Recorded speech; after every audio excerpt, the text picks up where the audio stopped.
नमस्कार, मैं जर्नलिस्ट रवि शर्मा एक बार फिर लंबे अंतराल के बाद आपके बीच में हूँ। जैसा कि आपको सबको पता है कि निकाय चुनाव की आगाज हो चुकी है, बिसातें बिछ चुकी हैं, सभी प्लेयर अपने अपने हिसाब से चालें चलने शुरू कर दिए, प्रत्याशी घोषित हो चुके हैं। निस्संदेह जिनको मैदान में आना था वो मैदान में आ चुके हैं और अपना दमखम आजमा रहे हैं। लेकिन दोस्तों, आगे बढ़ने से पहले मैं एक चीज़ जरूर बताना चाहूँगा कि इस बार निकाय चुनाव में जितनी भी राजनीतिक पार्टियां हैं उन्होंने भी, उनका इन्वॉल्वमेंट हो चुका है, उन्होंने भी अपनी पूरी ताकत झोंक दी है इस निकाय चुनाव को अपने फेवर में करने के लिए।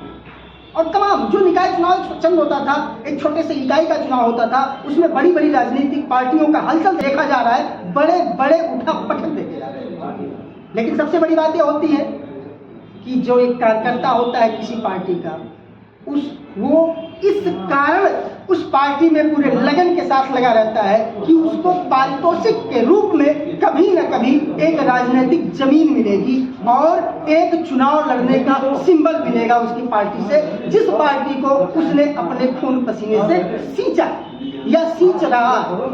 लेकिन कभी कभार परिस्थितियां विपरीत हो जाती हैं और अर्थ जगत में अर्थ को वरीयता दी जाती है और शायद जो फिजिकल वर्क है, जो एक डिवोशन है, उसको कहीं कम करके आंका जाता है, तो उस कार्यकर्ता का दर्द छलक उठता है। ऐसा ही मामला जनपद के सिद्धार्थनगर में देखने को मिला है।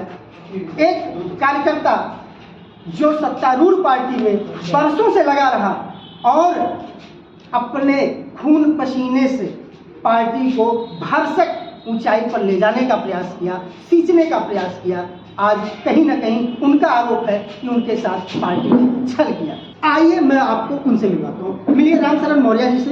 आप हैं रामशरण मौर्य जी और आज आप देख पा रहे हैं आपके सर पे जो है कांग्रेस का सिंबल लगा हुआ है, टोपी लगा हुआ है, लेकिन शायद इससे पहले आपके सर पर कमल का फूल दिखता था। लेकिन आज क्या ऐसा हुआ कि जो कमल का फूल सत्तारूढ़ पार्टी जो केंद्र और प्रदेश दोनों में सत्तारूढ़ है, उस पार्टी को, जबकि अगर लोगों की बात माने तो लोग मानते हैं, कहते हैं कि एक मजबूत पार्टी, उस पार्टी को छोड़ के आपको कांग्रेस का दामन थामना पड़ा, क्या कारण है, हम आपसे जानेंगे। सब स्वागत है आपका हमारे चैनल में। देखिए, क्या कारण ऐसा रहा? कारण देखिए, मैं विगत कई सालों से भाजपा से हो, ये बात बताने की नहीं है, पूरे नगर में गूंजता भी है, नगर की जनता भी जानती है। हमको 3 बार से आश्वासन भी दिया गया कि जब आपका समय आएगा, पिछड़ी सीट आएगी तो आपको चुनाव लड़ाया जाएगा। ये बात आम जनमानस में, भाजपा के हर कार्यकर्ता में, नगर के हर कार्यकर्ता में ये मालूम है कि जब पिछड़ी सीट आएगी तो रामशरण को टिकट नहीं मिलेगा।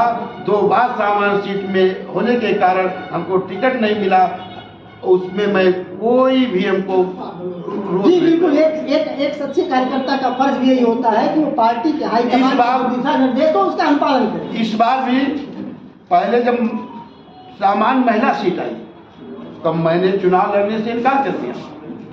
ये बात भाजपा के सभी कार्यकर्ता, नगर के सभी व्यक्ति भी जानते हैं जो काले राजनीतिक में रखते हैं कि रामशरण ने काले नगर पालिका चुनाव सामान्य है तो वो काले सामान्य वर्ग को देना चाह रहे हैं। लेकिन जब हमारी सीट पिछड़ी आ गई, पिछड़ी सीट आ गई, उस पर हम अपना दम आजमाने का पूरा कोशिश किया।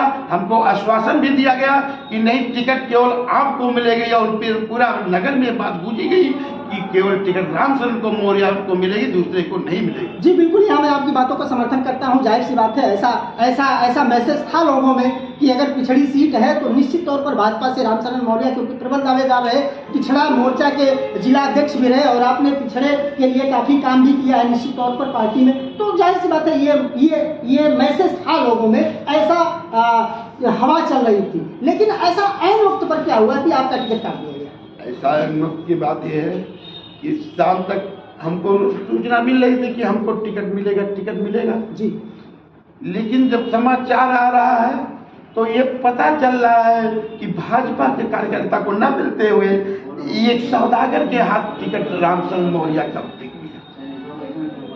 सौदागर किस शब्दों पर, क्यों, किस मुद्दे पर आप सौदागर कर? मुद्दा ये है कि मैं विगत इतने सालों से कार्यकर्ता रहा और पार्टी के साथ निष्ठा, पार्टी के साथ समाज में भी निष्ठा से रहा जी।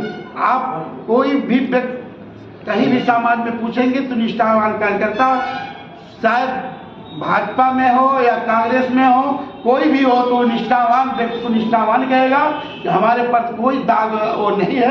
ये आप जानिए कि मैं एकदम तन मन धन से समाज का सेवा किया, भाजपा का सेवक हूँ, हर जगह खड़ा रहता हूँ, चाहे सुख हो या दुख हो या भाजपा का कार्यक्रम हो। लेकिन व्यक्तिगत 6 महीने से आया हुआ व्यक्ति जो सपा का कभी प्रचार कर रहा था अगले बार में, उसका पूरा परिवार सपा से, बसपा से, कांग्रेस से टिकट लड़ रहा है और आज वो अपना सौदागर के रूप में टिकट को खरीद रहा है। व्यापारी नहीं, वो सौदागर के रूप में उसको कर रहा है कि आज भाजपा का जन आधार है और भाजपा का काले जितना वोटर है वो काले नगर का जो भी वर्ग है वो भाजपा का है। हम सौदागर हूँ, खरीद लूंगा, उसके बाद उसका मजा लूंगा। लेकिन यहाँ मैं एक चीज कहना चाहूंगी कि आज तक जो इस देश में, इस समाज में जो मैसेज था, जो संदेश था, वो यही था। हालांकि मैं आरोप नहीं लगा रहा हूँ, लेकिन लोगों का ये कहना था कि बसपा एक ऐसी पार्टी है जिसमें पैसे चलते हैं। क्या भाजपा में नहीं चलता है? देखिए, ये कहा जा रहा था, सुना जा रहा था और लोगों ने कहा भी, और बसपा में होता भी था। लेकिन बसपा एक बड़ी पार्टी होते हुए क्षणिक में समझ गई। हमको ये लग रहा है कि भाजपा भी अब अपना विचार बदल रही है, वो अपने को बड़ा मान रही है, छोटा नहीं मान रही है। तो जो व्यक्ति अपने को बड़ा मानता है वो आखिरी पहाड़ होता है, पहाड़ कभी न पहाड़ के नीचे भी आता है। तो अगर वो निश्चित जाने वो अपना ये काल बरेली पर चल रहा, निश्चित उसको नीचे आना है। और मैं विश्वास दिला रहा हूँ कि 11 तारीख का चुनाव वोट है। आज नगर का हर व्यक्ति हमारे साथ खड़ा होने के लिए इस तैयार है, क्योंकि रामचंद्र मौर्य एक ईमानदार है। वो पार्टी का नहीं देख रहा है, वो सोच रहा है। आपकी ईमानदारी तो ठीक है, लेकिन आपने इतने साल पिछड़ा वर्ग का जिलाध्यक्ष रहे, आपने सेवा भी तो करी होगी, लोगों के बीच में आप रहे भी। बिल्कुल, सेवा हमें कहना नहीं है, वो जनता जानती है और इसी को तो जवाब जनता देगी। क्योंकि हम व्यापारी हैं, हम एक ईमानदार हैं, ईमानदार के साथ खड़ा रहेंगे। रामचंद्र मौर्य एक सच्चा ईमानदार व्यापारी है, सच्चा व्यापारी है और सच्चे के साथ कदम से कदम मिला के चलता है। तो हमें आज उनके साथ मिलने के चलना है। ये हमें उम्मीद है कि जनता ये अपने मन में सोच रही है और निश्चित 11 तारीख को पंजे पर बटन दबा के निश्चित ये अपनी मनोकामना जनता पूरी करेगी। चलिए मौर्य जी, वो तो भविष्य के गर्भ में है, ठीक है। वो जो आपके साथ गैदरिंग की, जो भीड़ थी, जो कार्यकर्ताओं की हुजूम था, उसको वोट में कन्वर्ट होगा कि नहीं होगा, वो तो रिजल्ट की बात है। लेकिन जहाँ तक ये है कि आप अपने साथ आपका जो टिकट काटा गया, इसको एक नाइंसाफी के तौर पर देखा, नाइंसाफी के तौर पर देखा जा रहा है। ये पूरा सरासर इंसाफ है। कि भविष्य में किसी कार्यकर्ता, जब हम जैसे ईमानदार कार्यकर्ता का नहीं हुआ, तो नगर के हर कार्यकर्ता को सोचना चाहिए और कदम मिला के चलना चाहिए कि अगर रामचंद्र मौर्य के साथ नाइंसाफी हो रहा है तो निश्चित हमारे साथ भी नाइंसाफी होगा। इसलिए हर कार्यकर्ता को मुंहतोड़ जवाब देना चाहिए कि हम ईमानदार हैं, बिकाऊ नहीं है, पार्टी बिक सकती हम नहीं।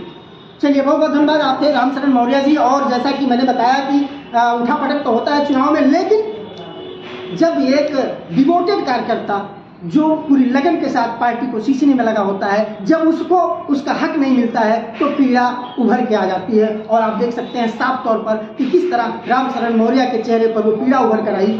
निश्चित तौर पर पिछले 2 कार्यकाल से आपने इंतजार किया अपनी पारी का, और जब सीट रिजर्व हुई तो उनको ना मिलकर किसी और को मिल गया। तो जाहिर सी बात है, ये पीड़ा स्वाभाविक है और ऐसे उठापटक तो होते रहते हैं। लेकिन जैसा आपने एक इल्जाम लगाया, एक आरोप आपने बड़ा गंभीर आरोप लगाया है कि कभी कोई पार्टी का नाम आता था, लेकिन आज बीजेपी में भी पैसे का लेन देन और सेटिंग चलने लगा। तो जाहिर सी बात है, अब ऊँट किस करोड़ बैठेगा, चुनाव का ऊँट किस करोड़ बैठेगा, भविष्य की बातें हैं। लेकिन कहीं ना कहीं ये मैसेज इस बासी नगर पालिका में ज़रूर है कि एक अच्छे और ईमानदार और डिवोटेड कार्यकर्ता के साथ नाइंसाफी। नमस्कार।